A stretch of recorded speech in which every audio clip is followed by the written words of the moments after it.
Salut à toutes et tous, c'est Yacine, bienvenue dans ce nouvel épisode de Dans la tête d'un CEO, nouvel épisode sur, dans ma tête quoi. Donc c'est parti.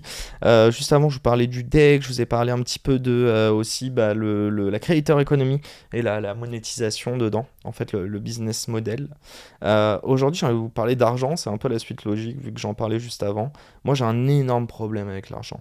J'ai un énorme problème parce que, alors c'est drôle, mais professionnellement, je peux prendre des abonnements parce que je sais que ça me fait gagner du temps, etc. Mais je pense très souvent avec du ROI, Return on Investment. Et en fait, il y a tellement de choses qui n'ont pas de ROI. Et le ROI plaisir, je culpabilise beaucoup. Et donc, il y a tellement de choses sur lesquelles je me fais pas plaisir. Je vous dis ça, je porte un beau petit polo Lacoste, vous inquiétez pas. 10 € sur Vinted. Donc voilà, c'est Yacine les bons plans. Mais non, plus sérieusement, c'est vraiment de me dire. C'est hyper paradoxal. J'ai eu beaucoup de mal à me vendre, je crois que je vous en ai parlé dans un autre podcast, j'aime pas parler d'argent, j'ai pas envie, j'ai l'impression de quémander quand je demande de l'argent. Et une fois que je reçois de l'argent, cet argent il est pas vraiment, genre c'est pas de l'argent dans ma poche, mon compte pro et mon compte perso n'ont rien à voir et je les considère pas comme tels. Vu que c'est mon compte pro, j'ai aucun souci maintenant à dépenser de l'argent. J'ai pris beaucoup de temps, mais là j'ai investi dans des caméras, j'ai investi aussi dans une équipe, je lâche 2000 balles par mois avec une nouvelle équipe aujourd'hui. J'ai pas du tout augmenté mon chiffre d'affaires ni le prix en fait de ma formation, n'importe quoi, de mon pack partenariat qui est à 2500 et tout le monde paye, donc vous inquiétez pas, tout le monde paye pareil, non négociable, et c'est voulu parce que tout le monde se connaît. Mais ce que je veux dire, c'est que c'est pas du tout corrélé, et c'est ça qui est trop bizarre.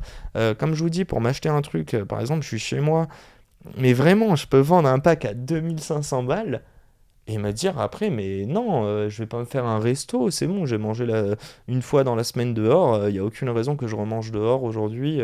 Euh, alors qu'en fait, je pense qu'il y a plein de personnes qui passent leur vie à manger dehors parce que justement, ça leur permet, déjà, ça leur fait plaisir, ça leur permet de faire un gain de temps énorme parce que je vous cache pas que j'aime bien faire à manger, mais quelle flemme. Et encore une fois, j'ai pas eu trop la réponse et je voulais vous parler du fait là avec ce deck, la réponse du pourquoi hein, j'ai un problème avec l'argent, mais pourquoi non plus je l'ai pas professionnellement et pourquoi il y a une décorrélation totale entre ce que je dépense et ce que je gagne quand je bosse, alors qu'au tout début je gagnais de l'argent, je dépensais 3 fois rien, vraiment je faisais tout à la mano et maintenant c'est l'inverse. Aussi parce que j'ai envie d'augmenter l'audience du podcast, etc. Mais c'est même pas pour autant que je vais augmenter mes tarifs, peut-être mon chiffre d'affaires, mais pas mes tarifs en tout cas.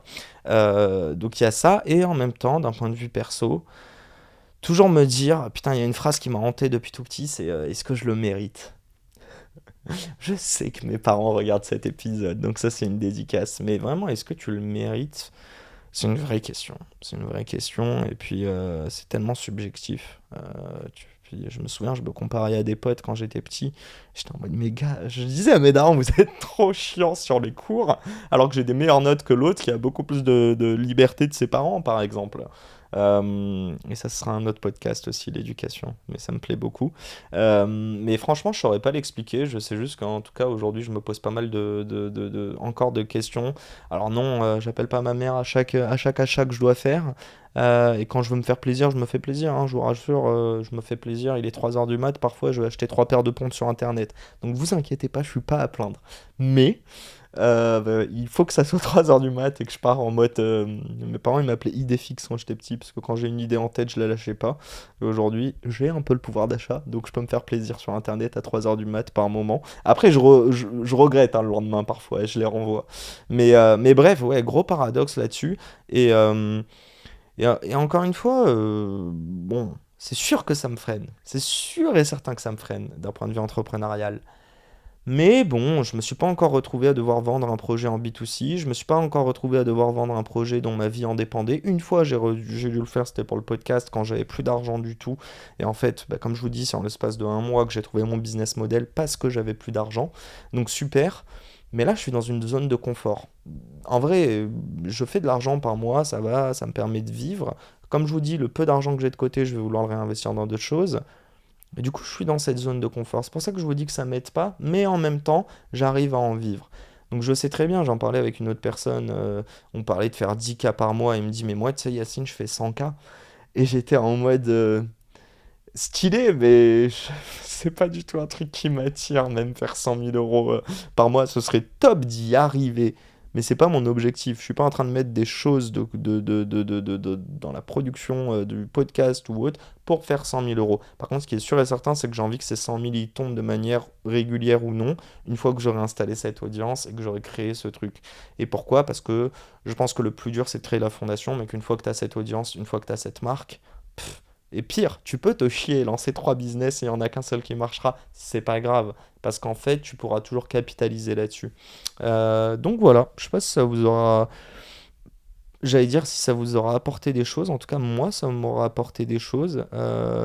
Ça m'aura, enfin, j'arrive à capter là en vous le disant que j'ai un rapport à l'argent qui est totalement différent dans le cadre pro et perso.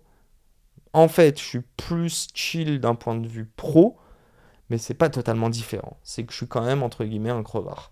Et là-dessus, je pense que ça te dessert dans la vie. Je pense d'ailleurs que les crevards, c'est très mauvais pour eux. Sachez-le, si vous vous identifiez, faites un effort parce que bah, ça peut vous niquer des moments d'un point de vue perso, mais au-delà de ça, être crevard, c'est ne pas avoir cette capacité à, un, prendre des risques, deux, miser sur soi, et c'est exactement le message de ce podcast-là. Donc voilà, comme je vous dis, c'est quoi on dit, les cordonniers sont pas forcément les mieux chaussés.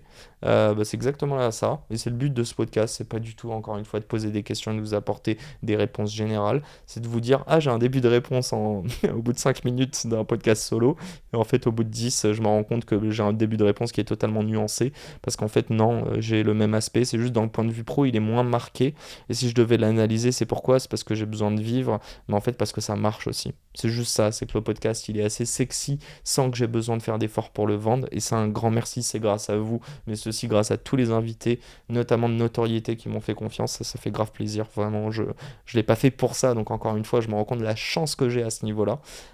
Et pour autant, si je capte pas ça, je pense que je vais me prendre, comme on dit, les pieds dans le tapis. Enfin, je vais galérer, je vais me prendre des portes vénères le jour où, même si j'ai une audience, que je veux réellement créer mon business et le vendre. En revanche, j'ai quand même juste un truc à dire, il y a cet aspect sur l'argent, je pense qu'il est 10 fois plus important de le connaître et de le gérer pour être un bon sales que de suivre une formation. Genre vraiment, je vous le dis, être un bon sales, c'est être convaincu du produit que tu vends en tant qu'entrepreneur, hein. Et deuxièmement, avoir eu tout ce process de réflexion avec le deck, savoir à qui tu t'approches, à qui tu t'adresses et avoir un pitch tailor-made. Et c'est surtout être convaincu que ce que tu proposes vaut son argent.